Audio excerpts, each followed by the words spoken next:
I never believed that a single night could rewrite everything I thought I knew about myself, about the world, about the thin line separating survival from collapse. But that night forced me to face truths I had spent my whole life avoiding. My name is Daniel Hale, and if you are hearing my story now, it means I somehow made it out alive, though survival, I've learned, doesn't always feel like victory. It began on a cold evening when the city lights flickered like dying stars and the wind crawled through the alleys as if searching for someone to blame. I had just closed the workshop where I repaired security systems, a job that taught me too much about how fragile safety really is. I walked home through the narrow streets when I noticed the first sign that everything was about to spiral out of control. A black SUV parked with its engine running and windows tinted so dark they swallowed the night. I felt eyes on me, sharp, deliberate, but I kept walking as if my heartbeat wasn't already pounding like a warning drum. 10 seconds later, the street exploded into chaos.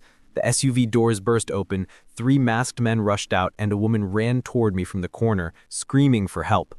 I didn't know her, but desperation has a universal sound that grabs you before logic arrives.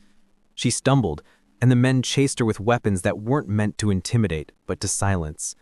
Before I could think, I grabbed her arm and yelled, "This way," dragging her into the shadowed staircase of an old warehouse.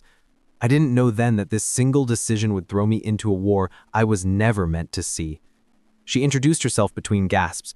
Her name was Elena Ward, a forensic analyst who uncovered evidence exposing a secret criminal network operating inside the city's elite. Evidence powerful enough to destroy men who built empires on blood and silence. They wanted her erased. And now, because I interfered, they wanted me erased too. We ran through the maze-like corridors of the warehouse while bullets punched holes through rusted metal behind us. My breath burned, my legs ached, but adrenaline turned pain into distant noise. I knew these buildings better than most. I had repaired the security system years ago. I led her through a broken maintenance elevator shaft and climbed down using old cables, hearing the men above curse as they searched. When we reached the bottom, I realized nothing about this night would end quickly.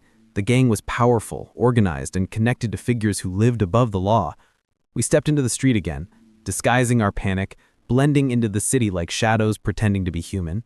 But they found us within an hour. The chase tore through alleys, over rooftops, across a crowded bridge where I had to pull Elena away from a speeding bike that tried to ram us into the railing. Every moment felt like a stolen second borrowed from death. I kept telling myself I was just helping a stranger, that once I got her to safety, I would return to my quiet life. But fate doesn't return borrowed things. At midnight, we reached the outskirts of an abandoned industrial district, thinking we had lost them. That was when the explosions began. Sharp bursts lighting the sky as the gang torched the buildings, trying to smoke us out. Flames climbed the walls like hungry beasts, and thick smoke curled around us until we could barely breathe. We reached the river and crossed an old steel bridge that trembled under our steps. The cold air stung my lungs, but I refused to stop. Elena clutched a small encrypted drive, the evidence that had started this all. She said it contained names, dates, operations, and financial trails that could expose the entire network. She said it could change the country. I believed her because men don't burn half a district for a lie. By dawn, we found shelter in the home of an old friend of mine, Marcus, a former soldier whose loyalty had always been stronger than fear. But safety lasted just minutes. Drones appeared first, then armored cars. They surrounded the street with military precision. Someone had leaked our location. Betrayal has its own sound, a cold, clean snap inside your chest.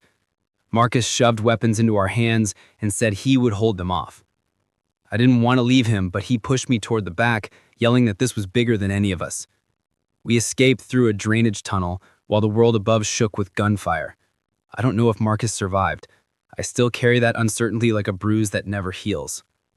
Hours later, we reached the mountains outside the city, thinking distance would buy us time. Instead, it brought the final confrontation. A helicopter appeared, slicing the clouds, its spotlight locking onto us like a predator claiming its prey. Men descended by ropes, moving with practiced brutality. I shielded Elena as bullets shattered rocks around us. We ran, stumbled, fell, rose again. Pain became a language my body no longer resisted. When they cornered us near the cliff, I thought it was over. But something changed in me. Maybe it was anger, maybe terror, maybe the realization that running was no longer survival, it was surrender. I turned, faced them, and fought with everything I had. The struggle felt endless. Fists, dust, metal, breath burning, vision blurring. I managed to knock one into the rocks, disarm another, and grab his weapon. Olena used the environment to outsmart them, throwing dirt, striking with stones, refusing to be a victim. Together, bruised and desperate, we brought down the last of them.